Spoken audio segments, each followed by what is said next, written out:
Hello viewers, welcome to Daily Politics on Trust TV. On tonight's program, we will take a look at a variety of issues, some of which include the recent meeting between the Central Bank of Nigeria, CBN, Economic and Financial Crimes Commission, EFCC, Independent Corrupt Practices and Other Related Offenses Commission, ICPC, and governors from the 36 states over security votes.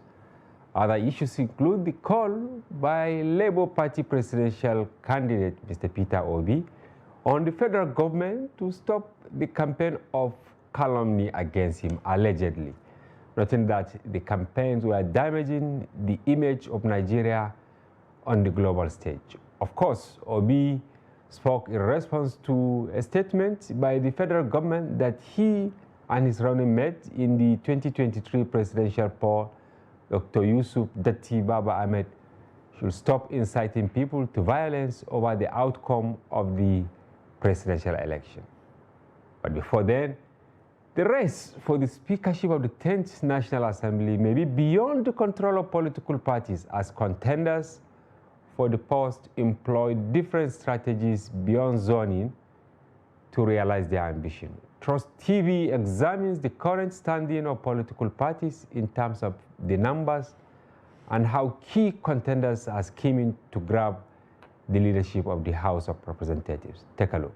Unlike the 9th Assembly, which was dominated by members of the ruling All Progressives Congress, APC, and the opposition People's Democratic Party, PDP, various political parties have won election into the lower legislative chamber, making the ruling party to maintain a slight majority. The ruling APC gets 162 seats in the House of Representatives, while the PDP secures 102 seats, with Labour Party trailing behind with 34 seats. NMPP gets 18 seats, followed by ABGA with 4. SDP and ADC get 2 each. But don't forget again, we have to consider what you call zoning. And because now Nigeria has to, we want to bring everybody together. And the zoning is going to come into play as well. Now, as a party member, we're still waiting for the direction of the party on zoning. So if any zoning of the leadership comes out, I think we'll be able to follow it to the letter. The interest of Mr. President, because there is no way any sitting president will ignore who preside over his parliament. Number 3, a relationship between the aspirant and members, the level of trust and confidence the members will have on the aspirants. Let me tell you what people don't understand. In the parliament, everybody is being studied. Your relationship in the past, how do you relate with the members? The current Deputy Speaker Ahmed Wase, Aliyu Betara, Tunji Olawi, and Benjamin Kalu have so far joined the contest. Federal House of Representatives is House of the People, 360 members for the different federal constituencies. So we need someone, the leadership in someone who's going to bring everybody together, notwithstanding the religion, notwithstanding the ethnicity. So we need somebody, a leader in somebody who's going to drive cohesion. It's not about the numbers of years spent in the National Assembly. It is the number of active years. It's the role you play, one, on the floor, the role you play as committee chairman, and the role you play even during other legislative activities. A careful consideration of the numbers put the APC, with already half of the elected House of Representatives members, in an advantaged position. However, a strong alliance of the remaining political parties who constitute the second half could also undermine the ruling party's chances of clinching the seat. Contenders for the speakership position are reaching out to stakeholders and the power brokers, seeking endorsements and assurances, but who picks the gavel remains to be seen.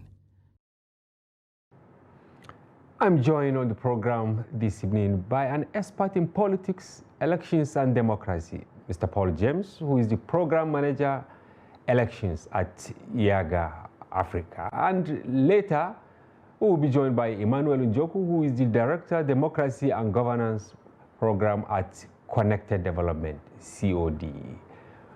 In the meantime, welcome, Paul. Thank you very much. How are you? How has it been? Well, I'm surviving. The serious stress in the country. Yeah, sure. Yeah. The tidbit we've seen, the special reports. about the contest. Yeah. You are a specialist in elections. What is your take so far that the stakes are very high this time around, especially in the House of Representatives? Yeah. Is that correct? Yeah, so I mean, it is not expected, and it's a no-brainer that we are seeing this happening, and I think it is part of the whole democratic makeup, the whole democratic process. And most times, some of these things are not given. They are most times taken through the sort of antics that we see politicians display. And then I'm also not surprising that this is coming now. You got a new government coming in place, and so everybody will want to see how they are relevant in the scheme of things of this new government. But most importantly also, because also of what that position portends, this is going to be like, if you like the fourth citizens or so in the country, because okay, after the president, you have the president, the vice president, senate president, and of course you have speaker. Yeah, and if you think about all the kind of paraphernalia that come with that office, everybody will want to just still to see that they clinch that position. And so when these come, partisanship is usually pervasive. Everybody is just struggling to see that they get the top seat. And then this is also where a lot of things are put to test. Okay. One is, for me, our faith in democracy, because I thought what is also happening is part of what you see in the usual democratic process, which is lobbying by the different political blocs, which I see that already happening. The one thing that I see will likely happen is that whoever emerges the speaker here will definitely be someone from the ruling party, because this is also oftentimes a function of the parties that had the numbers. So, yeah, so in this case, yeah, APC, right? Most likely we'll say APC. So within the APC, then you also want to narrow it down to what are the other dynamics that they want to consider. For instance, you want to see also a government that is really reflective of who we are as a people, as a nation, a government that also takes into account most the sort of democratic challenges that we have seen in recent time and how we're grappling with resolving them. For instance, if you have a president that is now coming from the southwest, you got a vice president that is coming from the northeast.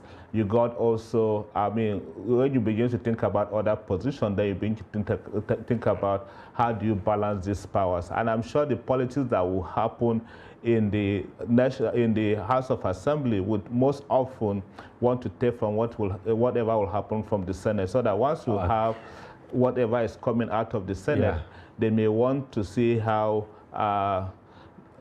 the National Assembly will also be diverse in the sense that every zone will have a sense of belonging in the governance and administration of politics. But again, when this is also happening, this is when you begin to see different temptations, different ideas will begin to spring in. Because, for instance, from the report, yes, you had some of the guests. Yeah, they are saying they should even jettison issue of zoning. Zoning, exactly. What does that mean? I don't know. Well, it's very problematic. These politicians, when they are looking for the office, I mean, to even get to the National Assembly, at the local level, that is back home, they will say, okay, this constituency produced the member the other time, and this is how it should be this time around. Yeah, very selfish, I'll tell you that on the part of the politicians. Is it unique to Nigerian politicians?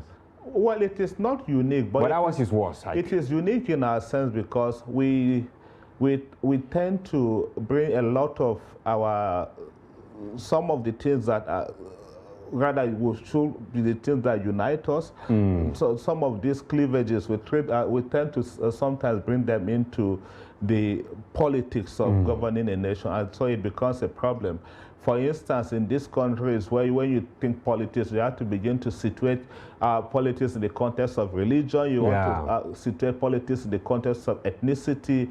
And even, I mean, the polarization is just so much that you have to think about how to balance all of these things. Yeah. In other climes, I mean, they don't necessarily consider those things, but most times they look at the pedigree, right? Pedigree, and also perhaps the blocks that have produced some sort of leadership in maybe a previous administration, and how they could see that the thing rotates to other aspects of the blocks. And Paul, I have this feeling, like in the US, I was there during one of the election seasons. You see some of the legislators, you know, going there on their bikes, some on motorbikes, some, you know, just alone, or some will follow the train or tram to go to the, you know, the parliament. But here, you made mention that the struggle for this also, you know, has to do with the PACs associated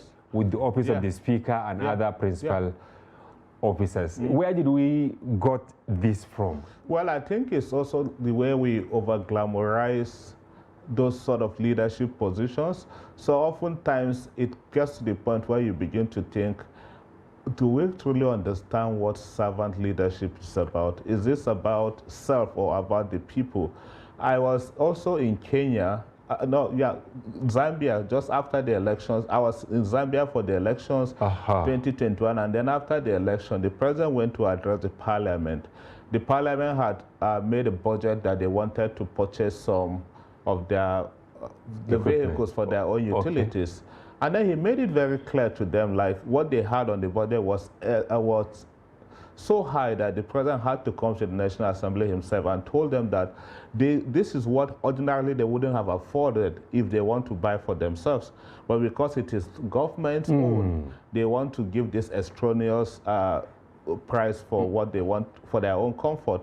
He gave them an option of a cheaper, to go for cheaper cars, because in his own sense, they could save us from there and even do as little as construct, to deal with open defecation, construct even toilets in their constituencies. Oh my God, oh my God. Yeah, it was that bad, it was that bad. And I think a lot of them saw a sense in what he was trying to communicate, and they accepted it.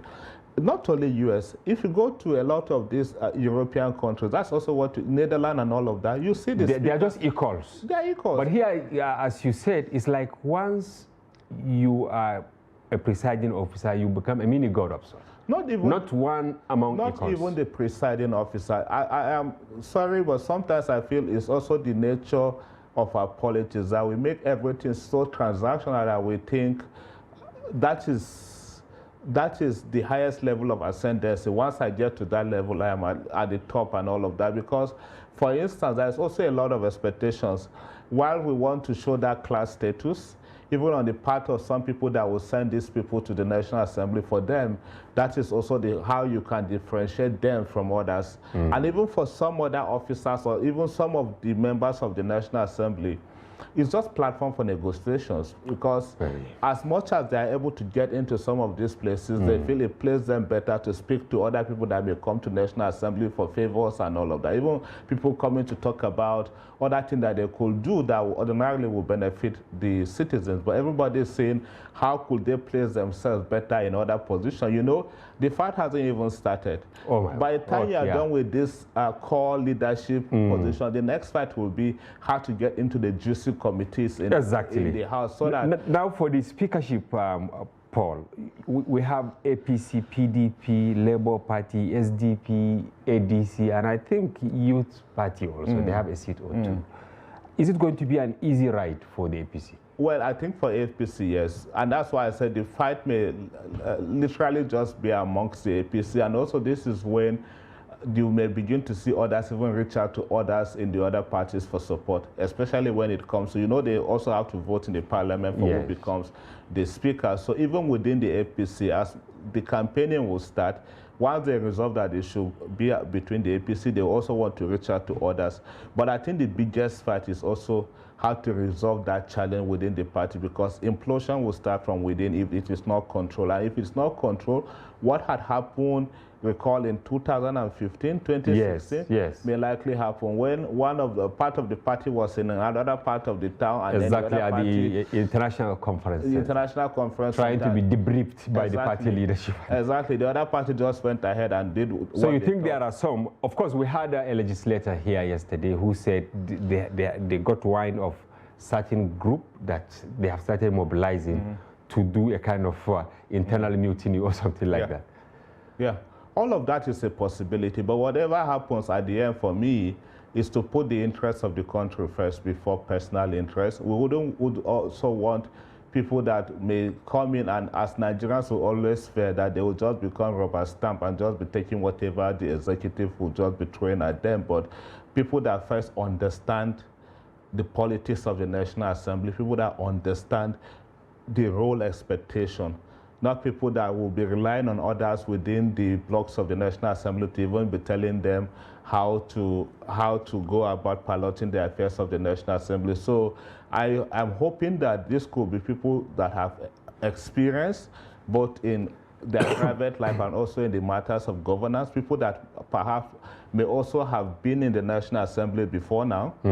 I honestly feel like it will be to the advantage of the National Assembly to have someone that had already been within the ranks of, within the framework of the National Assembly. He or she may have seen how the Ninth Assembly had functioned, and then perhaps have learned some of the things that. So if I understand, it's like you are depleting one of the options, you know, or opinion of one of the people we spoke to in the clips we watch, who said that the issue of experience is not really necessary. I think it is. I think it is. If you go back, even as much as I know, we also often love to copy from what the West and other politics are doing. Go and see, there are people that have been there since they started. Immemorial. Yeah, since they started. So 40 years, 50 in the legislature. Yeah, they bring that to bear authority. Sometimes. They bring that to bear sometimes when some issues could arise and the people that are just coming up may not know how to ordinarily navigate through that. But I think sincerely that should count, especially looking at people that had participated in the 8th Assembly. I sincerely feel like the National Assembly ecosystem is different from what every other person may think, unless that person had experience of the State Assembly. Because I feel, it's natural that if you are coming into any sort of workspace, you also want to learn from the kind of how that environment operates before you finally fit into the environment. So I don't think we also have that luxury of time for whoever that is emerging as the speaker to begin to learn the ropes before they begin to function effectively as speaker. So I think it will be to the advantage of the National Assembly to first consider the people that had been there before now. Or it could also be perhaps people that were in the former assembly, maybe the 6th, the 7th, or 8th assembly that had returned now to be part of the 10th assembly. But I think they should look within. I also would want to see a process where they get to choose who truly becomes their leaders, and not that these are dictated to them external influence, parties or all of that, because that could also come with its own challenges. So if they allow that democratic process to happen, that within the ranks, these people are able to think through who they think best fit the kind of politics or policies that they represent in the 10th Assembly to emerge.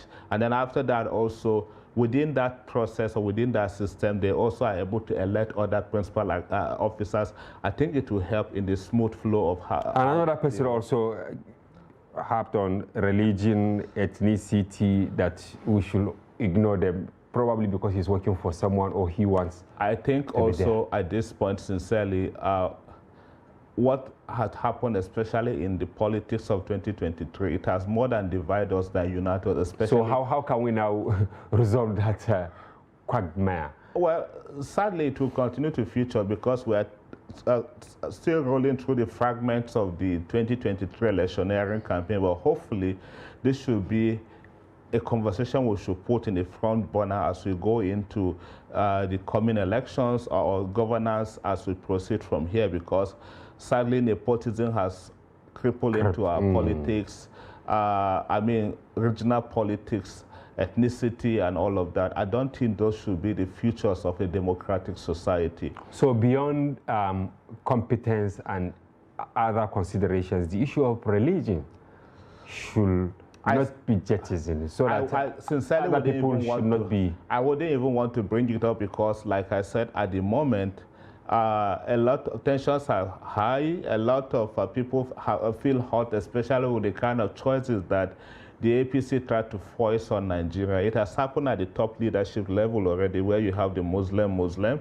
I think we should try to find a balance, but not to make it in a way that we are responding to whatever could have been whatever could have been the reaction from outside. But I think we should begin to look through a Nigeria where in the future things like ethnicity, things like the balancing, where the speaker should come from, and all that, they should take consideration of other factors. Exactly. I don't think those should be the futures of our country. Before both of us walked into here, we were conversing in a different language, which confirms to you that if I could also see myself in that part of the country, I should be able to comfortably do whatever anybody is doing in that part of the country. And for me, I think that should be the identity. If you go to other countries, for them it is the country first before you begin to talk about other things that they cling on to. So I think that should also be what we should be driving for in Nigeria. If you go to the US, for instance, everybody will talk about America first before you begin to hear about whether I am from Wisconsin, or yes. I am from and that California. Is also the much you will hear. I am from California, I'm from DC and all of that. That's the much you will hear. Not that I am from this clan or whatever. Exactly. They have gone further. Exactly. Paul, you monitored this election, but it appears that the whole of the country is still in the mood of the bad side of the election. Are there some positive gains that you can share with Nigerians compared to previous elections? So I think for me, as an observer in the election, I'm still going through my moments of grief. And you know, the moments of grief, you got like 5 stages of grief, and I think I'm still at the anger stage. The anger stage because, yes, I'll be very honest with you, because... You are still angry, you mean? Not, yes. With the conduct of the election or with the conduct of the actors? Well, I'll come into that. Okay. The actors, the human element in the election, because I mean, it's only a mad person that will be doing the same thing and I'll be expecting different results. And then the kind of things we hear also in the body politic, people are throwing these things at the voters, voter turnout low and all of that, which if you truly want to look at this dispassionately, you know it was not a function of low turnout, it was just a function of voter disillusionment, or it wasn't a function of voter self-induced, or the voters were, you know, they loaded over the voter disenfranchisement. Most often will keep this at the doorstep of the voter, but then this is a process that the planning started 4 years ago. After the last I remember just the week after that election, at a function, the INEC chairman started mentioning the number of days, number of hours, number of minutes to the 2023 election. In fact, they posted it immediately on their website, and they said after the closed shop of the other election. The countdown started, so it wasn't a planning that we started. And if you think about the kind of investment that was made, I'm not even looking at the financial investment. Even this television station, think about the number of times that the station, the anchors had conducted voter education to just get people to get to participate in the process. Think about the number and what even other democracies seems to benefit. Like how will Nigeria have managed the numbers and all of those other issues, and will also be able to come through the election process. Honestly, it was tough even for us, because for almost 5 days. Yes. Here, 93 million voters, it is something collected at PVCs and all of that. And then here we are talking about just 24 million people. Where are the remaining numbers? It wasn't like the numbers didn't go out, but they were not given the chance to, or the opportunity to participate. And then if you look back, a lot of people have their different opinion about the election. For some of them, it was the best election since 2007. And as far as I'm concerned, it was the same election as what we had in 2007. You think no marked difference? Because if you display, maybe you explained, but if you now display the election map, you know, apart from the figures, but you see the spread, how some of these parties... If I display the election map, perhaps the only positive that we could take from this election is the fact that we have seen in the election that some powers were dislodged. Is that not really monumental? Yeah, very. And also the emergence of new persons. In the National Assembly, in the current National Assembly, in the Senate, of the 109 senators, only about 24 or 26 were people from the 9th Assembly. more than 70 or 80% of them are going to be freshers, like people coming into that Senate for the first time. Oh. And this was also an election that 9 governors participated, contested to be elected for the Senate. Yeah. For them, as usual, is the retirement home. Only 2 were able to. Is it not a big credit to the transparency of the election? I will come through the transparency. I Okay, think it go on. was, Right. I mean, for me, to a large extent, it was also the fact that, yes, some processes in the election worked. That forged. That actually led that to happen. Otherwise, in the past, people sit in the comfort of their homes and forge results on people. Elections will still be happening while results are announced. In fact, I was part of an election in 2019 in Bayelsa State where we knew elections didn't happen in some locations. And returns were made. Just 2019, not to go too far. But my anger with this current election was that people truly were not given the chance. Not very many Nigerians were given the chance to participate the way that they would have participated. A lot of issues happened. The cash crunch was one of them. Okay. Yeah, because I had people that had their registration in Abuja, were out of Abuja during the election period, and were they tried to return to Abuja. They couldn't access cash. Transporters were not receiving transfers. They couldn't access cash to travel back to come and participate in the process. So that was also one of the challenges in the election. That must be a major setback. Yes, there are a lot of things if you look back, but then the biggest thing also is how the actors are going about. When I say actors, I mean the politicians are going about the elections. The voting had finished.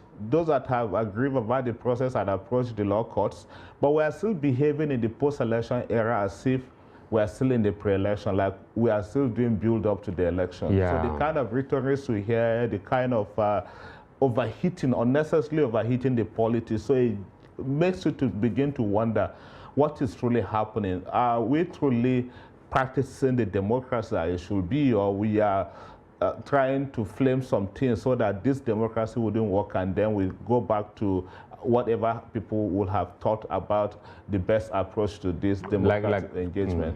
So it is sad that this is happening, because I thought this is the moment that we need to begin to talk about national cohesion. I know that some people are hot, especially from the outcome. I, for one, am still hot about what has happened in the election. Honestly, I wanted to see you smiling, but it's like you are still deeply pained. I am, because I told you, I mean, sincerely, I wish that things were different, because, okay, I have been heavily involved in as program manager at Yaga. 4 national elections in Nigeria, 2011, 2015, 2019, 2021.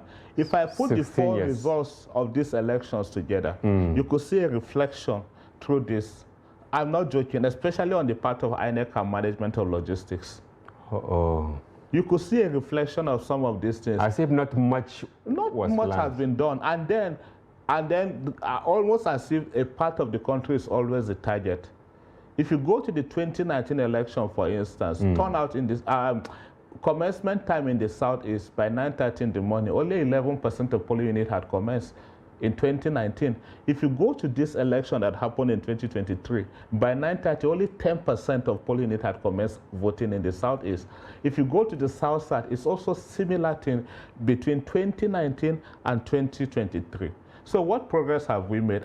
We are always acting like we are not learning from that.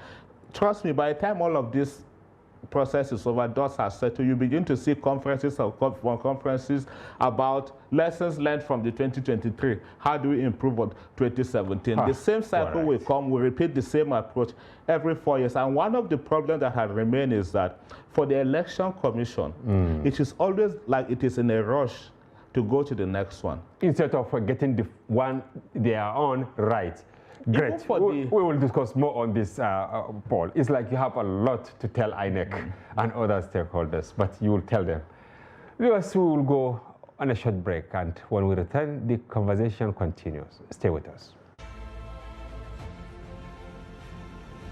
Now, as part of efforts to support Africa's goal of strengthening... Now, looking at the activity chart, as you can see right here, a total volume of 130... a Boko Haram crisis that at that time was restricted to Yobe.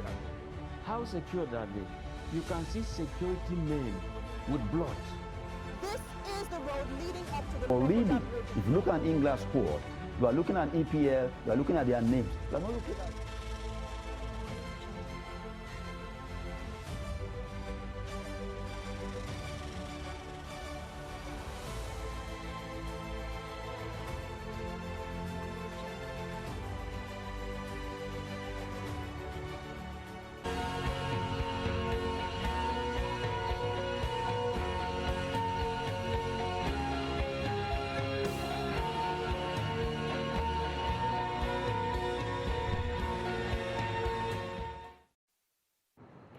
Welcome back. If you are just joining us, you are watching Daily Politics on Trust TV. Do well to follow us across all our social platforms on Facebook, Instagram, and watch us live on YouTube.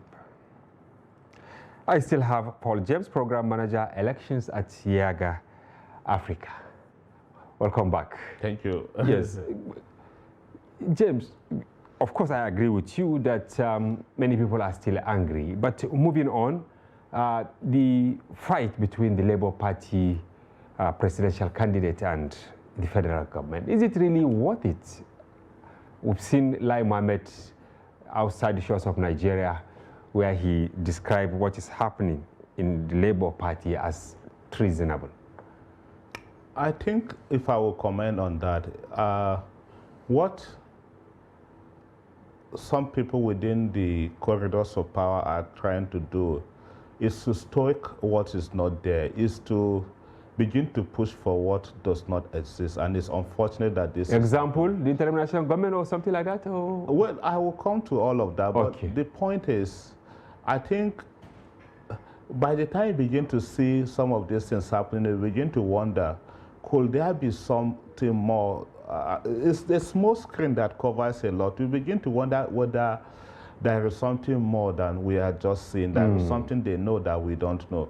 The sort of fight you see from different quarters, as if, like I had mentioned earlier, like we are still in the pre-election politics. This is post-election. People have approached the law court. I agree that some utterances were made that were not supposed to like be. The vice presidential candidate saying that the Chief Justice of Nigeria should not swear in. Exactly. All of those could have been done out of anger. People have been warned, people have been... Should they be forgiven for that? No, but Paul? The point is... I think the true... This is an individual. To the wind. This is an individual that came on the national TV and expressed himself on the national TV. But then you are using that individual and you are trying to rope in everybody. You are trying to connect everybody to that statement that was made. But certainly the vice presidential candidate. And then look at the audio conversation between Peter Obi and... So, again, to the point about the audio conversation, I think that is also where we need to be very careful. Okay. Because this was said in English doesn't mean it wasn't also said in other settings or in other languages, one. But the other point also is to say that these were private conversations that somebody tapped into. If this is happening to these two people today and we are all laughing as if it's not a problem. You are not talking about the legal implications. Legal implications. The privacy. It's a constitutional problem. Section 35 of our constitution talks about tapping into this sort of conversation. We are not even looking at that. And it is unfortunate that it is even people in government that are promoting this further. If it happens to this, look, I have condemned everyone that had happened before now. There is the one that has happened also between Atiku and one of his boys. Achimugu. Yes. And then somebody from a minister in this government is even the one pushing that he has taken Atiku to the court and all of that. And they said, bring your evidence.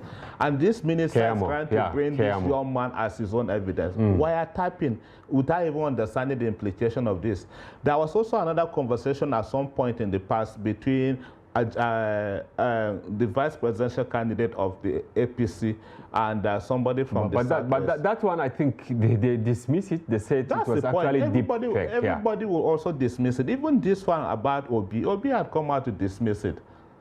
So what do you believe? What was the source and all of that? If you begin to if you want to begin to deep into that, even though he's spokesperson, I live with anxieties around the elections period, because even me as an observer doesn't even feel comfortable. I always feel like somebody is listening into my conversation. So I'm always careful about the kind of communication I make around the election period. Family members who call me, I'll be rejecting their cause around the election because we don't know who is listening in.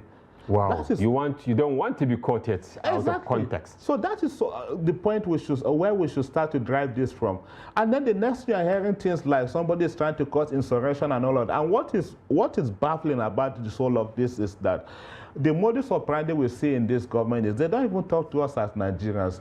You go and be talking to the press outside. Okay, you are now making reference to the Minister of Information. He ought to have said this here in Nigeria. Yeah, he could have addressed this. And what exactly is it that is also treasonable in what they did? Because as far as I'm concerned, we don't need to start gauging people or even gauging the press and all of that because... but is it correct for someone to say that an elected president, you observe the election, you know there was a winner, right? Yeah. Should that be, you know, a latitude for someone to say that person should be sworn? Well, I have not landed on my point. All right. The point I was trying to make about Lai Mohammed and all of that is public protest and all of that is a fundamental right that everybody has, so long as it is done in a civil manner. And even when some of these things are done, police protection are provided. What I am worried is that people are beginning to use state institutions to promote their personal agenda. If you go back from even the statement that came from the DSS, you are hearing things like people should not be doing frivolous court petitions and all of that. And then this one that is also coming from Lai Mohammed. These were the same people. Is that the purview of the DSS, or you think they shouldn't go that far? For the DSS, for God's sake, they are intelligent group, they are gathering information. If you have information about Paul, come and pick up Paul. Okay, instead of going to the press. Because that is, for me, overheat the polity unnecessarily. What has come out of that statement from DSS up to this moment? Who has been picked? What interrogation have happened? Nothing. What did they do? Just to stoic, Maybe we, the press, and then you, the civil society, should tax them to tell us some of these names, because very likely they have picked up some people. The one thing I know about this country, and perhaps you should take that also as a tax, every week I feel like there is a distraction. Every week, and I see all of these things as distraction. Okay, how do you mean? Okay, distraction, when maybe there is a serious matter? Every week there is something new in this country. Every week. To which end? To which end, yeah. This week is Lai Mohammed. Okay. Last week was DSS. If you start going back like this, the other week was Dati. Every week there is just something that for me causes distraction in the But who is doing that? You think some people are tailoring the happenings? Is also part of governance. In case you don't know, this is also part of governance. I agree. So most of this happens sometimes. Then the distraction is to which end? To distract from whatever is happening. People are in the court, for instance. Questions are being asked. Nigerians also want to have idea how all of this are going to end. Yeah. By the time you bring all of these distractions, people forget other questions that were asked, and then you focus on this latest distraction. By the coming week, another distraction will come up. Both parties are in the court. As far as I'm concerned, at this point, they should allow the court to take the law to take its course. There is no point for all of this and that is happening. So there is a tendency that maybe they are deceiving Nigerians not to concentrate on the serious issues. For somebody to come and be saying, for instance, that there will be no democracy, I don't think it is. That is totally uncalled for. I know the person is angry. Yeah. There are a lot of ways to channel your anger. A lot of ways to channel the anger. And how did the other people respond to that? This wasn't also the first time. Other people have also made statements that were even worse than that. So where should be the limit, Paul, for the government and for those that are aggrieved, the politicians? Exactly. Where should be, because they have gone to court. For instance, the expectation is that they will wait and see how it goes. This is also where you want to see leadership. Leadership on the part of the government, leadership on the part of the president. Sincerely, at this point, look, we need a country beyond election. Of course. So this is when you want the president to call every party in this to order. This is a president that, as far as I'm concerned, has nothing to benefit beyond it, because his biggest dream is to hand over Nigeria, to take us through a peaceful democratic process, hand over and retire back to his village. So I think this is when we need to begin to do this. Sincerely, there is no point. It is easier to build, to destroy than to build. By the time all of these processes is over, it may be difficult for you to even trust me if you and I in the same country. Other places that had issues, this is how they all started. Yeah, but Paul, it appears our perception about election is different in Nigeria, that only when the loser wins that things will be fine. I was about to make the same point that even for the government that is shouting now, when they were in the opposition, it was the same thing that they were shouting. When they were in the opposition, when they were in the position, everything that these people did now, they learned from them. Everything. All the public protests, so going to kind of a cyclical thing. Going to INEC offices and all of that, it did not start today. There was a precedent. It started from somewhere. So somebody is just ordinarily doing what others have done in the past. So we should start from there. But again, we need to have a hard stop on all of this and allow the institution of governments to work. Who will lead the crusade? That's what I'm saying. One, it has to come from the government. But two, those institutions of government also have to start to do things that are right by the people so that we don't need all of these protests. Don't forget, you are just looking at the national protest that is happening. You got about 4 or 5 states that are also protesting the outcome of the election. Nasarawa, Kaduna. You can mention them that are also protesting the outcome of the elections in their own state. We need to start looking from that angle. Why will an election happen and people will feel aggrieved? I know you had the point that because some people lose and all of that, but because there was also a process that indicated that there was an attempt or that there is an indication to show that somebody didn't really want the process to go the way people wanted. For instance, if you think about even the results upload, people can argue that INEC, the law only allowed INEC to keep the paper copy and all of that, but INEC had made a commitment to Nigeria. If you are the body responsible for conducting the election, and sometimes in November of last year, the chair had told Nigerians that we are going to transmit these results at the end of the election. We had it from reliable sources, and I'm sure you too had it on the glitch they encountered. What is the glitch? Good. They said for the governorship or for the National Assembly, for instance, which was done together with the presidential, right? Of course, they had done off-season elections for those elections, like House of Reps, Senate, they have done off-season. But for the presidency, they didn't do that. There was no off-season election and there was no mock trial. No. I mean... No. I beg to differ. Applauding. Yeah. Let me tell you this. Yes. The commission had all the opportunities to do that. My worry with they said they will be suspected if they said they will do the mock exercise for the presidential. Wait.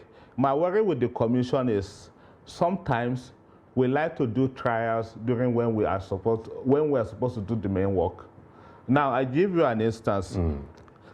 On September 11th, 2021, the commission piloted beavers in Delta State during the Isoko South by-election, state by-election. The beavers worked well, but then there was a problem with application of the beavers, especially training issues, that we thought the commission will improve. The commission moved from Delta straight to deploying the beavers in a nationwide election in Anambra State without doing any mock exercise. Statewide, yeah. Statewide election. What saved INEC in Anambra State was the fact that turnout was low. Turnout was many 10%. people.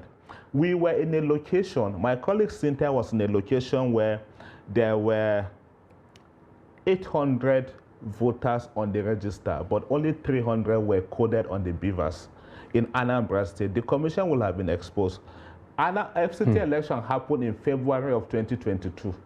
In that election, INEC deployed beavers. I was in this studio after the election, and we ran analysis of what happened in the election. There were locations that as late as 9:30, 10 a.m. in the morning, the process had not started because the commission staff did not know how to operate the beavers machine. Part of the challenge... Is it that they were not trained? Part of the challenge that happened in the FCT was that some persons were replaced in the morning of the election. For political expediency? Yes. Now, when you have a national... Who did that? Is it INEC who should, or the politicians influence? INEC. When you have it, it's at the doorstep of INEC. They are the ones who conduct elections. Nobody can replace an official. We had a national election. On January 3rd, INEC sent the last batch of beavers to the state. January 3rd this year, from the information we have. Between 4th of January and 11th of January, they did the test of beavers in their state offices. And they refused to allow the public to even know that this happened. We at Yaga were able to go to some of these locations, and we saw in 16 locations, we were able to observe this. For 4 days that we went to observe this, there were places that the network did not work. I am not joking. I am on national TV, and I know how grievous this is. The network did not work. There were places that the beavers machine, some had problems with the scanner, some had problems with the camera. In Edo State, I mean, after that, INEC did a mock exercise, in case you don't know. The mock exercise happened for beavers, right? Yes. The mock exercise happened on the 4th of February. This one, actually, we are making reference to the IREV. And wait, just hold on. It's the whole chain, no excuses. They did a mock on the 4th of January in 316 locations. Nothing will have stopped INEC from doing a nationwide or even expanding it to all the wards. Since they have the resources. And then in every ward. No excuse. In every ward. I understand you. Put like 4 or 5 beavers so that you can put a lot of beavers to trial. They did in 316 locations, and they literally like cherry-picked the beavers because the beavers all worked. From that exercise, they also did a mock transmission of results. They took a snapshot and uploaded results on their server. If you go back to INEC website today, you'll see the record from the mock exercise that happened. But what was the problem during the mock exercise? The staff that managed the mock exercise were INEC staff, not the ad hoc staff that were recruited later. Be recruited to do the thing. Now, this whole process also happened 20 days before the national election. So whatever problem you will have discovered during the mock exercise, you ought to have addressed. You may not even have the time to address it. It was too close to the election. That is the point. So if we have a matter of legislation that will say, for instance, that you have to test technologies before you deploy them, perhaps it will have solved this problem. It will have subjected INEC to testing all the technologies before they did that. In December last year, we had a function at the Transcorp Hilton here in Abuja where we invited a high-ranking INEC official to tell us the state of technology in the election, how prepared INEC was. The official assured us that INEC has expanded the bandwidth. Everything is ready, everything is set for the election. Now, at every point, civil society will interface with the commission and will ask questions. It is better to manage expectations. We all also understand. Don't overrate we use your our capacity. Phones. Yes. Sometimes even your phones hang. You have to restart the phones and all of that. So we know all of that. So it is better we come out to tell Nigerians, well, this will be the first trial on a national scale. So don't expect too much. Don't expect too much. Or if ABC happen, these are the ABC plan that we have.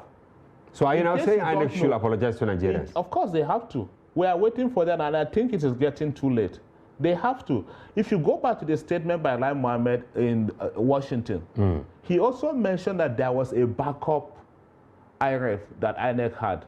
Yeah, of course. They mentioned it, and no, they deployed it, later, which fast-track the process of uploading. But because according to them, but the tensions, and the blood pressure of many. So, I mean, that's had gone high, yeah. This was a struggle, like I said, to be able to, after the 2011 election, the confidence in INEC started increasing. People started having faith in our elections. Yeah. It also increased in 2015 when the smart card reader was introduced. At every election, we see incremental increase. But has it increased this time around? It has decreased, of course. It has deflated. You mean if you put it